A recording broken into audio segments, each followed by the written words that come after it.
Semoga Allah selalu menjaga Ustaz. Amin. Saya mau bertanya, dalam kitab fikih Al-Fiqhul Wadih, bab Sunanul Ghusli, Fiqhul Wadih fikih yang jelas. Fiqhul Wadih, Sunanul Ghusli, sunat-sunat mandi. Dijelaskan bahwa dalam mandi besar tidak diperkenankan maaf, tak boleh telanjang bulat. Ada telanjang yang tak bulat? Mohon penjelasannya Pak Ustaz. Ada Quran, ada hadis, ada ijma', ada qiyas. Larangan tentang mandi telanjang ini adab Islam amat sangat baik, karena kita dijaga. Inna alaikum lahafizin kiraman katibin ya'lamuna ma taf'alun. Itu adab, itu dalil bagi orang yang mengatakan mandi, baik mandi besar, mandi kecil, mandi biasa, mandi junub, kita menutup aurat. Adapun dalil orang yang mengatakan nanti kalau ada ustadz yang ceramah, boleh aja, nggak apa-apa, selama ada dinding nutup, apa salahnya? Itu ceritanya begini. Ketika Nabi Musa alaihissalam mandi, dia nggak mau gabung sama Yahudi yang lain. Yahudi di sini mandi rame-rame, maaf telanjang.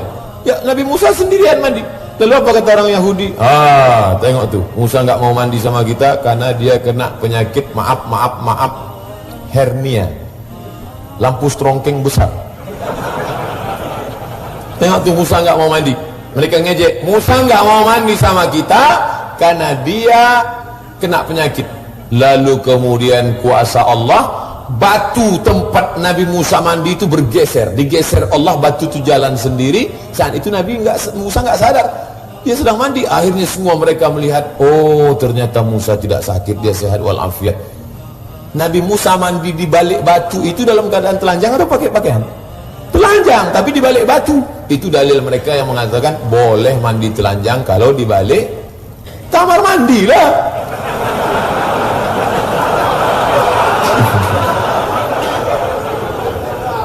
Tapi kalau mau adab, bagus pakai basahan.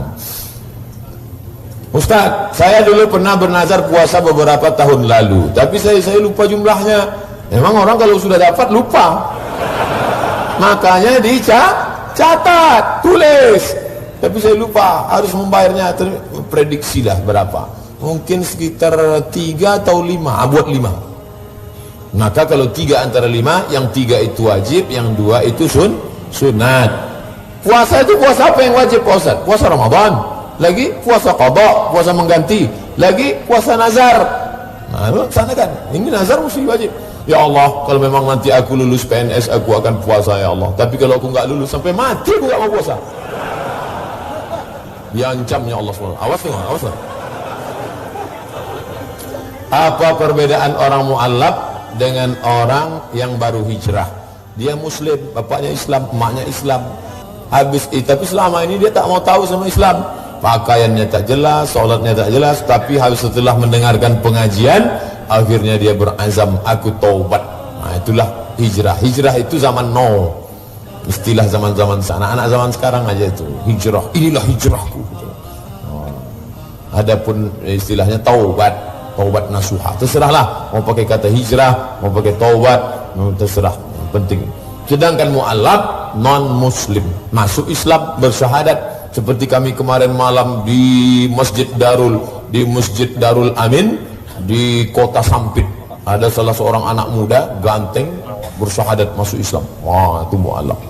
Bagaimana membersihkan ini masjid tadi diumumkan berapa banyak mu'allaf tadi. Mudah-mudahan saudara kita ini istiqomah dalam iman Islam. Hanya saja jangan sampai saudara-saudara yang kita mu'alaf ini setelah mereka syahadat dikasih kain sarung, pergi. Habis mu'alaf kasih kain sarung, pergi. Memangnya kain sarung bisa menjaga iman? Maka dibuatkanlah persatuannya namanya mu'alaf center. Center artinya pusat, bukan center yang nyari durian di tangan. Mu'alaf center, pusat persatuan mu'alaf. Diundang mu'alaf-mu'alaf yang sudah sukses untuk memberikan motivasi-motivasi pada mereka. Pertanyaan terakhir, bagaimana membersihkan harta kedua orang tersebut setelah mu'allaf? Kalau dia non muslim masuk Islam, dulu misalnya dia tukang riba, maka semua hartanya bersih. Oh, itu enaknya mu'allaf.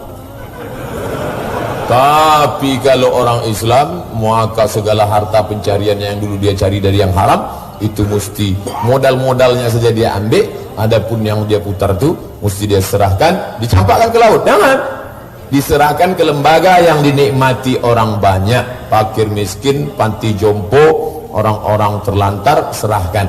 Ini aku serahkan kepada engkau sekian puluh juta duit. Uang apa nih Pak? Ambil aja lah, saya tanya-tanya. Aku sudah mau sakit hati, kau tanya juga lagi. Apakah sah solat berhimpit karena tak cukup lagi dan sok pun tak lurus? Sob mesti lurus. Sufuf, luruskan sob. Fa inna taswiyatu sufuf min tamamis shalah. Lurusnya sob bagian dari kesempurnaan solat. Tiba-tiba lagi tawaf di Masjidil Haram. Allahu Akbar, Allahu Akbar. Asyhadu an la ilaha illallah. Tak dapat sama sekali. Akhirnya berimpit-impit, maka berlaku hukum darurat. Darurat tak terelakkan sama sekali. Tapi di tempat kita tak ada alasan hukum darurat, melimpah ruah. Saya di belakang ni tak dapat. Kenapa lambat datang? Apalagi hari Jumat. Tadi saya lewat jam 11, sudah ada sahabat-sahabat datang. Cepat datang. Orang yang datang pada saat pertama dapat kurban seperti seekor onta, datang saat kedua seperti berkurban seekor sapi, datang saat ketiga seperti berkurban seekor kambing, dan saat keempat seperti berkurban seekor ayam, datang saat kelima seperti berkurban sebutir telur ayam. Ini dia naik khotib, baru dia naik ke atas. Jangankan telur ayam, telur puyuh pun tak dapat. Apakah ada hari yang tak dianjurkan untuk memotong rambut atau memotong kuku? Ada tak hari yang dilarang tak boleh motong rambut, tak boleh motong kuku? Menurut mazhab Syafi'i, dalam beberapa kitab mazhab Syafi'iyah, perempuan yang sedang halangan tak boleh motong rambut, tak boleh motong kuku. Tapi kalau rambut itu gugur atau kuku itu patah, tak perlu dia simpan, lalu dibawanya mandi nanti. Lalu digumpal-gumpal simpan. Kenapa? Nanti mandi mau ku bawa. Saya tanya langsung ke Syekh kami di Al-Azhar, namanya Syekh Said Askar. Jumpa saya di jalan. Assalamualaikum Syekh. Waalaikumsalam.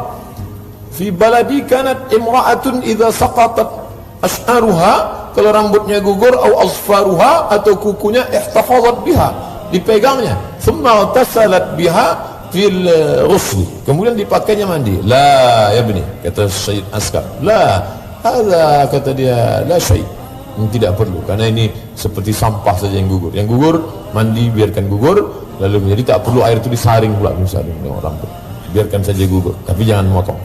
Lalu kemudian anjuran, bukan larangan.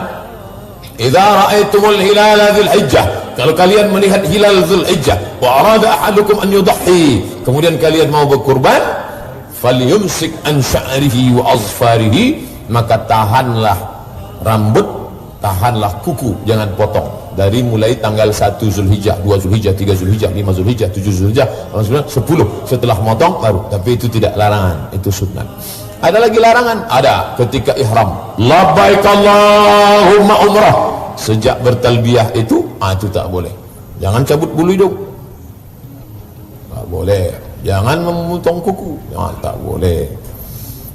Apa hukum seorang fotografer memotret acara lamaran waktu menikahnya masih beberapa bulan ke depan? Apa bisa disamakan dengan foto prawedding yang sudah disepakati haram dilakukan? Lihat posenya dulu. Posenya ramai-ramai dengan keluarga, pakaiannya menutup aurat, enggak apa-apa. Tapi kalau posenya macam sudah nikah 3 tahun yang lalu, lalu kemudian memakai, karena saking buru-burunya, pakaian-pakaian yang belum selesai dijahit pun dipakai. Ada yang kurang dijahit di bawah, ada yang kain kurang tinggi 170, kain 70. Ke atas kurang, ke bawah kurang. Maka janganlah. Sedangkan kita minta kepada Allah salamatan fid din, selamat dalam agama, wa afiatan fil jasad, badan sehat, wa ziyadatan fil ilmu bertambah, wa barakatan. Tak ada berkahmu saudaraku. Padahal banyak pekerjaan, walaupun kau fotografer, banyak yang bisa kau lakukan lebih baik, lebih bermanfaat. Bisa berkah kau bawa pulang, kau kasih ke anak istrimu. Ala hadhihi niyyah al-Fatihah. A'udzubillahi minasyaitonir rajim. Bismillahirrahmanirrahim. Alhamdulillahi rabbil alamin. Ar-Rahmanir Rahim, Maliki Yaumiddin. Iyyaka na'budu wa iyyaka nasta'in. Ihdinas siratal mustaqim, siratal ladzina an'amta 'alaihim ghairil maghdubi 'alaihim waladdallin. Amin. La tada' lana dzamban illa ghafartah. Segala silap salah dosa kami ampunkan ya Allah. Wala aiban illa satartah. Segala aib cacat kami tutupi ya Allah. Wala musafiran illa wasaltah. Yang musafir sampaikan ke tujuannya ya Allah. Wala maridan illa syafaitah. Saudara kami yang sedang kau uji dengan penyakit, angkat penyakitnya ya Allah. Wala mayitan illa rahimtah. Yang sudah meninggal dunia mendahului kami, maafkan silap salahnya ya Allah. Curahkan rahmat kebaikan padanya ya Allah. Wala raghiban illa anjabtah. Yang ingin punya anak, berikan anak-anak yang saleh dan salihah ya Allah. Wala aziban illa zawwajtah. Yang akan menikah, berikan jodoh yang baik dan mudahkan urusan pernikahannya ya Allah. Allahumma aslih syababal muslimin, pemuda-pemuda kaum muslimin, berikan perbaikan kebaikan pada mereka ya Allah. Allahumma dafa'na al-ghala wal waba wal fahsya wal riba wal zina. Jauhkan negeri ini dari malapetaka, bencana, riba, zina, narkoba, perbuatan keji dan mungkar. Rabbana atina fid dunya hasanah wa fil akhirati hasanah wa qina adzabannar. Wa sallallahu ala sayyidina wa maulana Muhammad wa ala alihi wa sahbihi wa sallam. Walhamdulillahi rabbil alamin. Taqabbalallahu minkum minna wa minkum taqabbal ya karim. Terima kasih, mohon maaf. Wassalamualaikum.